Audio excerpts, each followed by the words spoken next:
I am Hatonn, and I greet you in the love and in the light of our infinite Creator. As always, it is a privilege to be able to speak with your group, and we especially send our greetings and welcome to the one who is new to our thoughts. To him and to each of you, we say that it is a very great privilege to be able to serve you by sharing with you our thoughts. I have said to you that I am Hatonn, yet I am not a person by that name, but rather one of many who identify himself by that name. We are a people who have come to your planet from what you would call a planet which is far removed within space and within vibration from your planet. And we join with many, many other peoples from other locations in space and time and vibration to bring to your peoples at this time a message. We of the Confederation of Planets, in the service of the Infinite Creator, have come to your planet to share with your peoples a message. It is a very simple message, and it is much required by your peoples at this time. We come in answer to a call that has gone out from your peoples, for so many of you upon your surface are seeking at this time, are seeking to know the reason for your existence, seeking to know why you were created and who your creator is. This call is as audible to us across what you would call vast distances as if it were right beside you. And we are here to attempt to serve those who are seeking at this time by sharing our impressions concerning the question of why each of us is here. We of the Confederation do not set ourselves apart as the ultimate in truth and knowledge. We do not claim to be infallible, but we feel confident that as we have progressed beyond that place at which you are now experiencing existence, we can share with you what understanding we have gained. It is especially important that we share this knowledge with you at this time. For you see, my friends, the reason that your peoples are so anxious at this time to discover the purpose of their existence is that at this time your planetary sphere is making the end of a cycle of existence. And it will be necessary for your peoples to, shall we say, take a cosmic examination. And those who pass will go on to the next level, and they enter the next lesson. Those who do not pass this examination will have to repeat this so-called earthly grade once again. We are here to help you with this examination. We have been here, as you have earlier spoken, for some time, as you would say, for many thousands of your years. Yet it is at this time that we are far more numerous, for it is at this time that we are more needed. And what is this message that we have come to give you, my friends? It is a simple message. We have one Creator, and we are that Creator.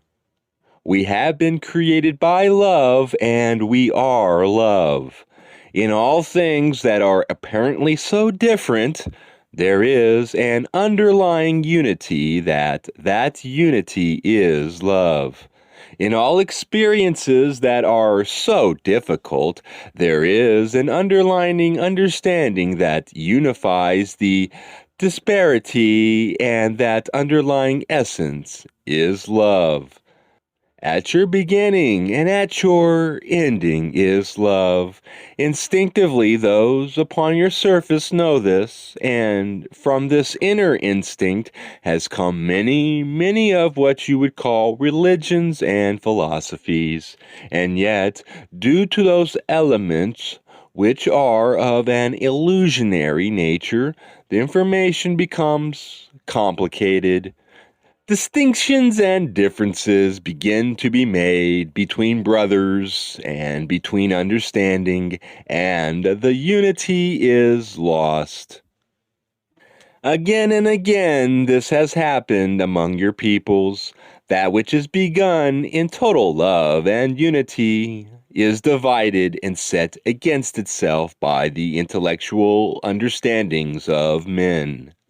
The nature of the illusion which you call physical existence is such that the intellect will, by its very nature, analyze, criticize, discern each experience with which it comes in contact.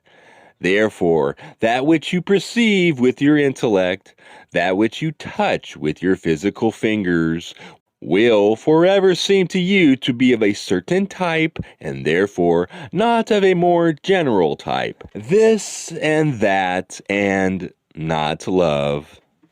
It is for this reason that we have so often said to this group that the most important thing that we can say to you is that you must form a habit of meditation.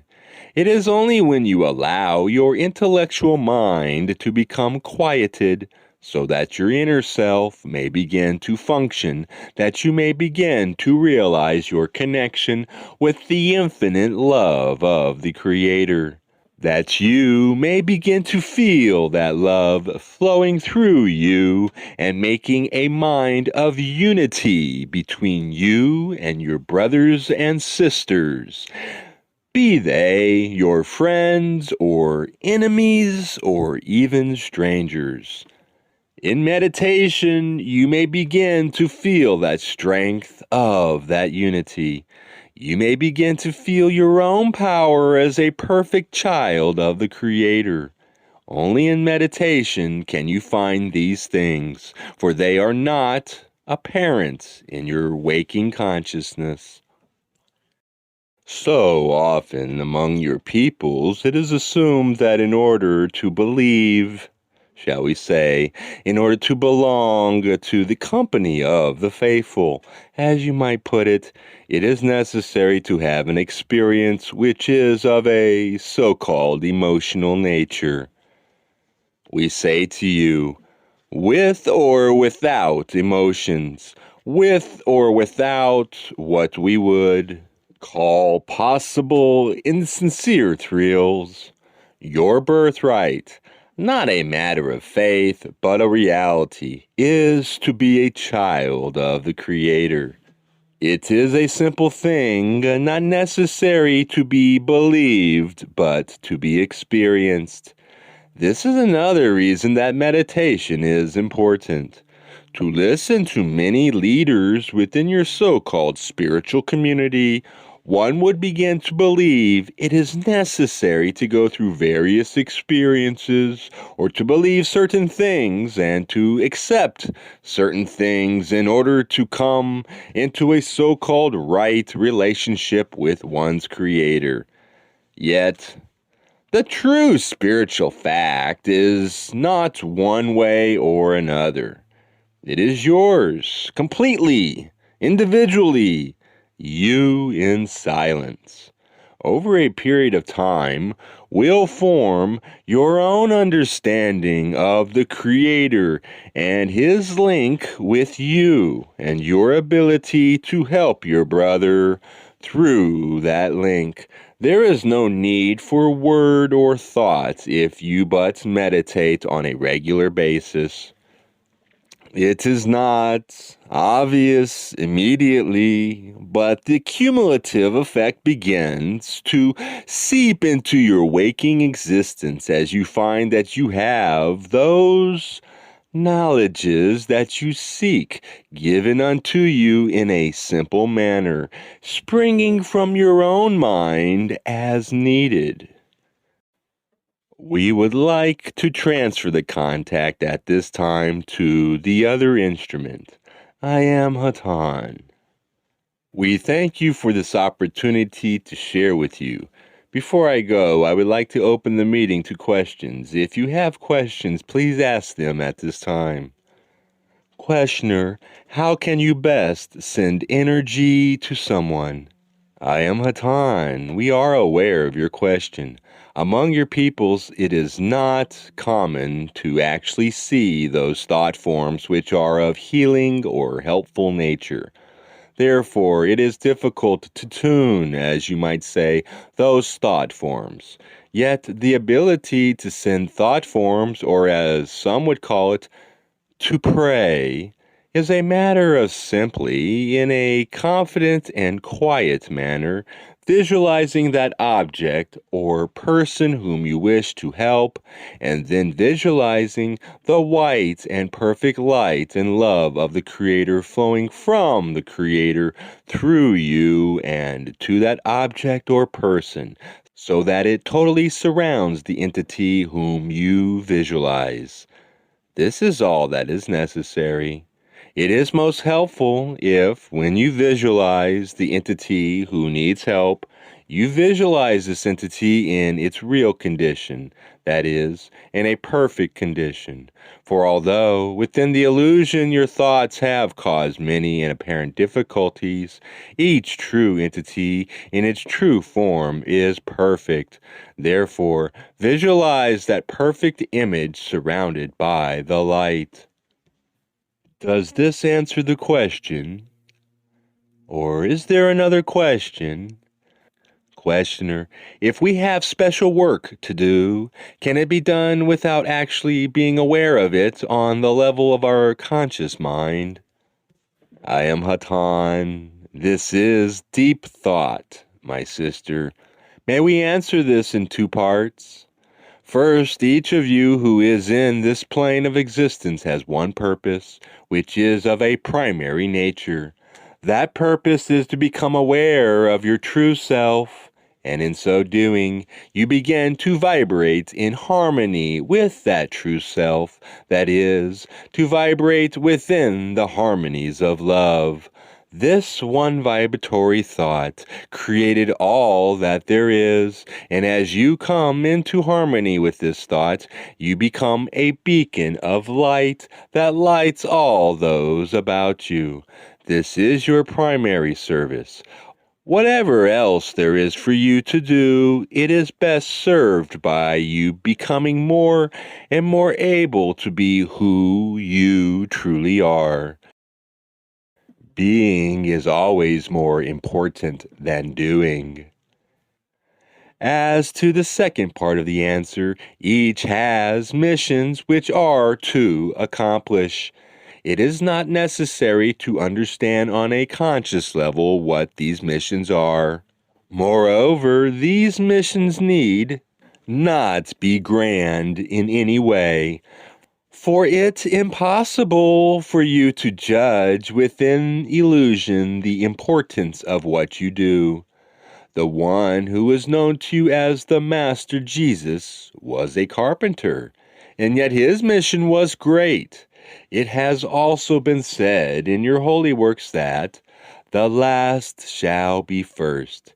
And this is far truer than you can comprehend on the physical level. In all humility, my brothers and sisters, do that which is in front of you to do and love. For this is your first mission. If you continue in your seeking and meditation, you will be guided. We will say to you, each at this time, your higher self, and those whom you call angels can help you as well as we of the Confederation.